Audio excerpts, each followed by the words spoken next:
Assalamualaikum warahmatullahi wabarakatuh.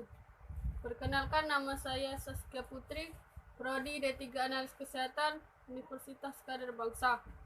Saya di sini akan menjelaskan tentang larutan penyangga. Pengertian larutan penyangga. Larutan penyangga adalah suatu sistem larutan yang dapat mempertahankan nilai pH.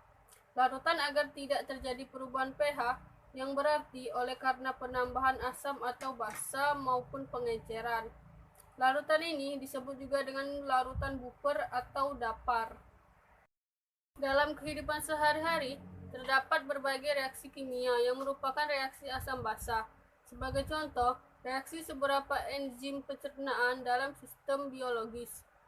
Enzim pepsin yang berfungsi mencegah protein dalam lambung hanya dapat bekerja optimal dalam suasana asam, yaitu pada sekitar pH 2. Dengan kata lain, jika enzim berada pada kondisi pH yang jauh berbeda dari pH optimal tersebut, maka enzim dapat menjadi tidak aktif bahkan rusak. Oleh karena itu, perlu ada suatu sistem yang menjaga nilai pH di mana enzim tersebut bekerja. Sistem untuk mempertahankan nilai pH inilah yang disebut dengan larutan penyangga. Hal ini terjadi sebagaimana dalam larutan terdapat zat-zat terlarut bersifat penahan yang terdiri dari komponen asam dan basa. Komponen asam akan menahan kenaikan pH, sedangkan komponen basa akan menahan penurunan pH. Fungsi larutan penyangga. Larutan penyangga banyak digunakan dalam analis kimia, biokimia, dan mikrobiologi.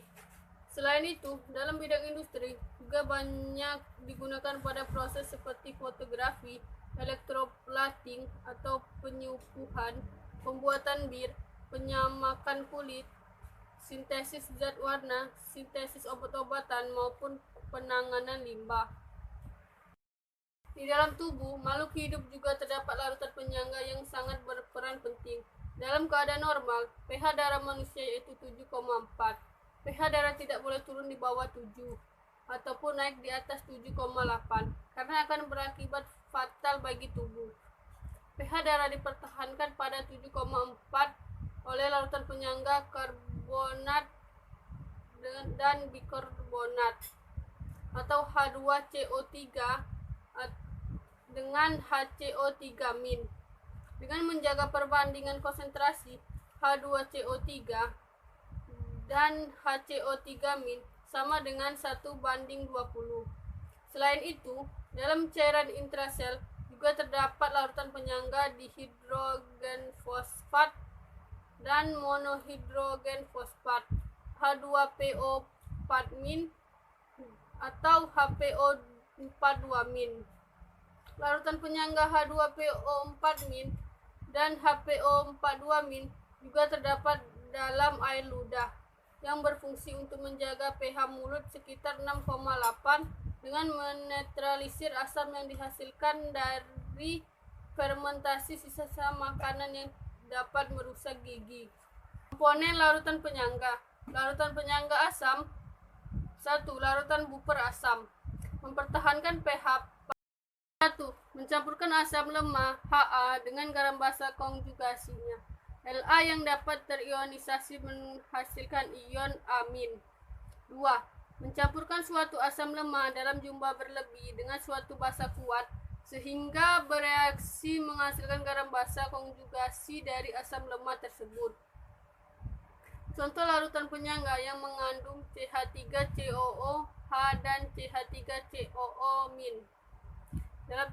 Dalam larutan tersebut terdapat kesetimbangan kimia. CH3COOH aqu dengan CH3COO- aqu plus H plus aqu. Pada penambahan asam H plus, kesetimbangan akan bergeser ke arah kiri, sehingga reaksi mengarah pada pembentukan CH3COOH.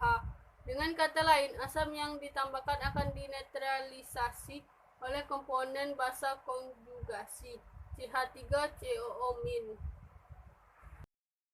Pada penambahan basa OH-, kesetimbangan akan bergeser ke arah kanan, yakni reaksi pembentukan CH3COO- dan H+, Sebagaimana untuk mempertahankan konsentrasi ion H+ yang menjadi berkurang karena OH- yang ditambahkan bereaksi dengan H+ membentuk H2O.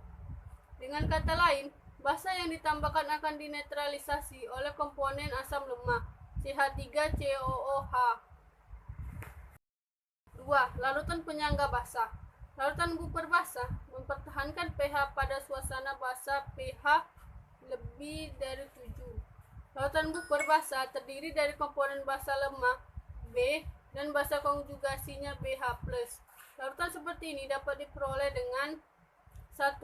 Mencampurkan basa lemah B dengan garam asam konjugasinya BHX yang dapat terionisasi menghasilkan ion BH+. 2. Mencampurkan suatu basa lemah dalam jumlah berlebih dengan suatu asam kuat sehingga bereaksi menghasilkan garam asam konjugasi dari basa lemah tersebut. Contoh larutan penyangga yang mengandung NH3 dan NH4+. Dalam larutan tersebut terdapat kesetimbangan NH3Aq plus H2OI dengan NH4 plus Aq plus OH-Aq. Pada penambahan asam H+, kesetimbangan akan bergeser ke arah kanan, yaitu reaksi pembentukan NH4+ dan OH-. Sebagaimana untuk mempertahankan konsentrasi ion OH- yang menjadi berkurang karena H+ yang ditambahkan bereaksi dengan OH- membentuk H2O. Dengan kata lain, asam yang ditambahkan akan dinetralisasi oleh komponen basa lemah NH3. Pada penambahan basa OH-, kesetimbangan akan bergeser ke arah kiri, sehingga reaksi mengarah pada pembentukan NH3 dan air. Dengan kata lain, basa yang ditambahkan akan dinetralisasi oleh komponen asam konjugasi NH4+. Selanjutnya, pH larutan penyangga. Larutan penyangga asam. Dalam larutan buper, asam yang mengandung CH3COOH dan CH3COO- terdapat kesetimbangan CH3COOH Aq dengan CH3COO- Aq plus H+ Aq. Contoh kesetimbangannya.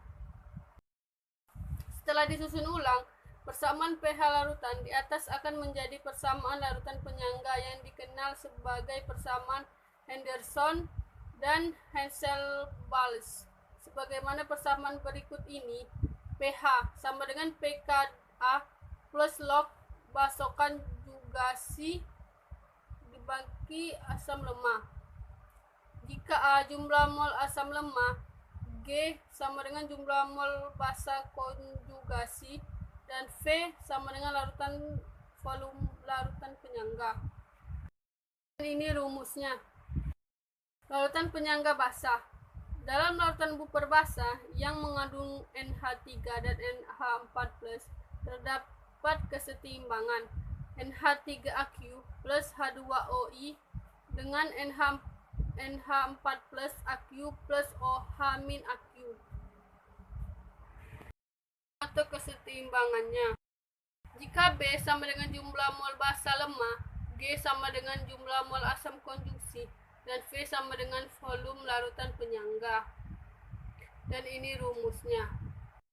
Baiklah, itu saja penjelasan dari saya. Saya ucapkan terima kasih. Wassalamualaikum warahmatullahi wabarakatuh.